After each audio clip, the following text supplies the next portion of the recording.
السلام علی اشرف الانبیاء والمرسلین اما بعد۔ سوال ہے کہ کیا بچوں سے بھی قبر کے سوالات ہوتے ہیں یا نہیں؟ اس کے اندر علماء کا اختلاف ہے کہ جو بچہ بلوغت سے پہلے مر جاتا ہے، حد بلوغت کو نہیں پہنچا، چھوٹی عمر میں وہ مر گیا، آیا جیسے ابھی میں 2 دن پہلے 10 مہینے کی بچی کا جنازہ پڑھا کے آیا ہوں، تو ایسے بچوں کا کیا ان سے قبر میں سوال ہوتے ہیں یا نہیں ہوتے؟ علماء کا اس کے اندر اختلاف ہے۔ بعض علماء کہتے ہیں کہ ان سے بھی قبر کے سوال ہوتے ہیں، اور بعض کہتے ہیں کہ ان سے قبر کے سوال نہیں ہوتے۔ اور میرا اپنا ذاتی موقف یہ ہے کہ ایسے بچوں سے قبر کے سوالات کوئی نہیں ہوتے۔ وجہ یہ ہے کہ قبر کے جو سوالات ہیں وہ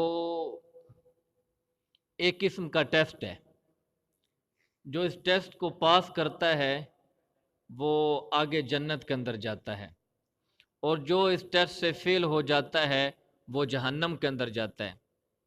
حدیث کے اندر آتا ہے نا کہ جو اس ٹیسٹ میں پاس ہو جاتا ہے، یعنی ان سوالوں کے جو جواب صحیح دے لیتا ہے، اس کے لیے جنت کی طرف سے ایک کھڑکی کھول دی جاتی ہے، دائیں طرف سے ایک کھڑکی کھول دی جاتی ہے، جس سے جنت کی خوشبو، جنت کی ہوا اس کو آتی رہتی ہے۔ اور اگر کوئی اس ٹیسٹ میں فیل ہو جاتا ہے، جواب نہیں دے پاتا، تو بائیں طرف سے جہنم کی کھڑکی کھول دی جاتی ہے، اور اس سے جہنم کی بدبو اور گرم لو اس کو پہنچتی رہتی ہے۔ اللہ تعالیٰ محفوظ فرمائے۔ تو یہ ایک ٹیسٹ ہے۔ آپ سارے اسٹوڈنٹ میرے سامنے بیٹھے ہوئے ہیں، تو ٹیسٹ ہمیشہ اسی اسٹوڈنٹ سے لیا جاتا ہے جس کو تیاری کا موقع ملا ہو۔ کیا خیال ہے؟ یہ ایک عقلی دلیل میں دینے لگا ہوں، سمجھنے کی کوشش کیجیے۔ ٹیسٹ ہمیشہ اسی اسٹوڈنٹ سے لیا جاتا ہے جس کو تیاری کا موقع ملا ہو۔ سال کے آخر میں اس کا ٹیسٹ لیا جاتا ہے، بھئی اس نے سال کے اندر کیا کچھ کیا ہے۔ اور ایک اسٹوڈنٹ آتا اس وقت ہے جب امتحان ہو رہے ہیں، اس نے پڑھی کچھ نہیں ہے، تو اس نے ٹیسٹ کس چیز کا دینا ہے؟ اس نے پڑھی کچھ نہیں، اس کو چیز آتی کچھ نہیں ہے، ظاہر ہے کہ اس کو ٹیسٹ کے اندر نہیں بٹھایا جائے گا۔ تو اسی طرح قبر کے جو سوالات ہیں یہ بھی قسم کا ٹیسٹ ہے، اور جن کو تیاری کا موقع ملا ہے، اللہ تعالیٰ نے جن کو بڑی عمر دی ہے، 30 سال، 40 سال، 50 سال، 60 سال، ان سے تو عقل بھی کہتی ہے کہ ان کا ٹیسٹ ہونا چاہیے کہ اپنی 40 سالہ زندگی میں کیا کرتے رہے، 50 سالہ زندگی میں کیا کرتے رہے، ان کا ٹیسٹ ہونا چاہیے۔ لیکن ایک معصوم بچہ ہے یا بچی ہے، اس کو ٹیسٹ کی تیاری کا موقع ہی نہیں ملا، اس کو تیاری کا موقع ہی نہیں ملا، تو جب موقع نہیں ملا تو پھر ٹیسٹ کس چیز کا؟ بات سمجھ آ رہی ہے؟ ایک حدیث کے اندر آتا ہے، جنگ کے موقع پر ایک آدمی آیا، تو سر سے لے کر پاؤں تک وہ لوہے کے اندر جکڑا ہوا، تو کہنے لگا محمد میں پہلے کلمہ پڑھوں یا پہلے جہاد کروں؟ کافر تھا بھی۔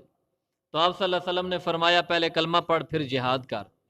تو اس نے کلمہ پڑھا، میدان جنگ میں کود گیا اور لڑتا لڑتا شہید ہو گیا۔ تو لڑائی جب ختم ہوئی تو آپ صلی اللہ علیہ وسلم نے اپنے شہداء کی لاشوں کا جائزہ لیا، تو اس کے اندر اس آدمی کی بھی لاش پائی گئی۔ اب دیکھیے، وہ آدمی ایک طرف کلمہ پڑھتا ہے، دوسری طرف میدان جہاد میں کود پڑتا ہے اور شہید ہو جاتا ہے۔ اب اس آدمی نے کوئی نماز نہیں پڑھی، کوئی روزہ نہیں رکھا، کوئی تلاوت نہیں کی، کوئی صدقہ خیرات نہیں کیا، کوئی ذکر اذکار تسبیحات تحلیلات کچھ بھی نہیں کیا، کلمہ پڑھتا ہے، جہاد میں حصہ لیتا ہے، شہید ہو جاتا ہے، اور اللہ کے نبی فرماتے ہیں عاملہ قلیلاً و اوجرا کثیراً، کام اس نے چھوٹا کیا ہے، جنت یہ بڑی لے گیا ہے۔ کام اس نے چھوٹا کیا ہے اور جنت بڑی لے گیا ہے۔ ٹھیک ہے، اب یہ جنت میں کیسے پہنچ گیا؟ اس نے کوئی نماز نہیں پڑھی، کوئی روزہ نہیں رکھا، کوئی صدقہ خیرات نہیں، کوئی بھی نیک عمل نہیں، وجہ یہ ہے کہ اس کو نیک عمل کا موقع ہی نہیں ملا۔ بات سمجھ آئی ہے؟ جب موقع ہی نہیں ملا تو پھر جنت کے اندر جائے گا نا؟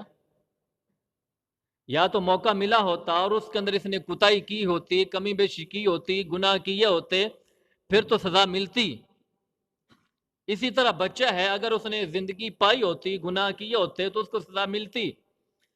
جب اس نے اتنی عمر ہی نہیں پائی تو سیدھا انشاءاللہ جنت میں جائے گا، اس سے کوئی سوال جواب نہیں ہوتے۔ انبیاء سے بھی سوال جواب نہیں ہوتے، ان کی ہستیاں بہت اونچی ہیں، اور بچوں سے بھی سوال جواب نہیں ہوتے، کہ میں نے کہا سوال جواب ایک ٹیسٹ ہے، اور ٹیسٹ اسی طالب علم سے لیا جاتا ہے جس کو تیاری کا موقع ملا ہو۔ اس معصوم بچے کو چونکہ تیاری کا موقع ہی نہیں ملا، اس لیے اس سے ٹیسٹ کا بھی کوئی سوال پیدا نہیں ہوتا۔